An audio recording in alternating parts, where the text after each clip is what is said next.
ராமநாதபுரம் வண்டிக்கார பிள்ளையார் கோவில் திருவில் அமைந்துள்ள அருள்மிகு ஸ்ரீ மகா கணபதி, அருள்மிகு ஸ்ரீ மகா காளியம்மன், அருள்மிகு ஸ்ரீ கருப்பண்ணசுவாமி ஆடிப்பெருக்கு 34ஆம் ஆண்டு காப்புக்கட்டு விமர்சையாக நடைபெற்றன. அம்மன் திருக்கோவில்களில் நடைபெறும் திருவிழாக்களில் மிகவும் முக்கியமான மற்றும் தொடக்க நிகழ்வு காப்பு கட்டுதல் ஆகும். இது திருவிழா எந்தவித இடையூறுமின்றி சிறப்பாக நடைபெறவும், ஊரையும் மக்களையும் தீய சக்திகளிடமிருந்து பாதுகாக்கவும் செய்யப்படும் ஒரு புனிதமான நிகழ்வாகும்.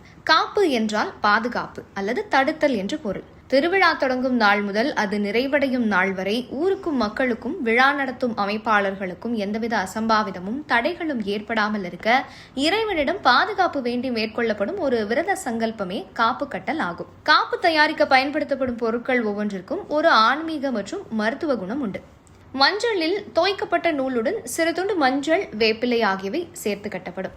திருவிழா தடையின்றி நடக்க விநாயக பெருமானை வேண்டி முதல் பூஜை செய்யப்படும்.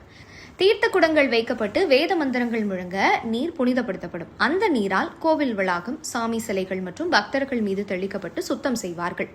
முதலில் மூலவர் மற்றும் உற்சவர் அம்மனின் கரங்களில் அர்ச்சகரால் மந்திரங்கள் ஓதி காப்பு கட்டப்படும். விழாவை முன்னின்று நடத்தும் பூசாரி, கரகம் சுமப்பவர், அக்னி சட்டி ஏந்துபவர் மற்றும் கோவில் நிர்வாகிகளுக்கு காப்பு கட்டப்படும். நேர்த்திக்கடன் செலுத்தும் பக்தர்கள், அலகு குத்துபவர்கள், பூக்குழி இறங்குபவர்கள், பால் குடம் எடுப்பவர்கள் அனைவருக்கும் பூசாரி கையால் காப்பு கட்டிக் கொள்வார்கள். பழங்காலத்தில் காப்பு கட்டிவிட்டால் ஊரை விட்டு வெளியூருக்கு செல்லவோ, வெளியூர் நபர்கள் இரவில் ஊருக்குள் தங்கவோ அனுமதி இருக்காது.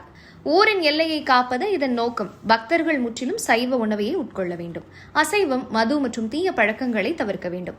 விரதம் இருக்கும் பக்தர்கள் வெளியூர்களுக்கு இரவு நேர பயணங்கள் செய்வதை தவிர்க்க வேண்டும். காப்பு கட்டிய காலத்தில் தீட்டு சார்ந்த நிகழ்வுகளுக்கோ செல்லக்கூடாது. காப்பு கட்டுதலின் ஆன்மீக நோக்கம் இறைவனின் அருளை தனக்குள்ளும் தன் கைகளில் ஆவாகனம் செய்து திருவிழா முடியும் வரை மனதையும் உடலையும் தூய்மையாக வைத்துக் கொள்ள வேண்டும். அம்மன் திருவிழாக்கள் கோடைக்கால மாதங்களிலேயே வரும். இக்காலத்தில் அம்மை நோய், தொற்று நோய்கள் பரவும் அபாயம் அதிகம்.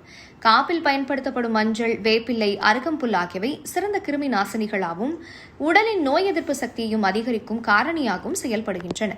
திருவிழாவின் இறுதி நாளில் மஞ்சள் நீராட்டு விழா அல்லது தீர்த்தவாரி முடிந்தவுடன் அம்மனுக்கு சிறப்பு பூஜைகள் செய்யப்பட்டு பூசாரியால் பக்தர்களின் காப்பு அவிழ்க்கப்படும். இதனுடன் திருவிழா நிறைவு பெறும். காப்பு கட்டு என்பது வெறும் சடங்கு மட்டுமல்ல, அது கிராமத்தின் ஒற்றுமை, உடல் தூய்மை, மனக்கட்டுப்பாடு மற்றும் இறை நம்பிக்கை ஆகியவற்றை ஒருங்கிணைக்கும் ஒரு பாரம்பரிய நிகழ்வாகும்.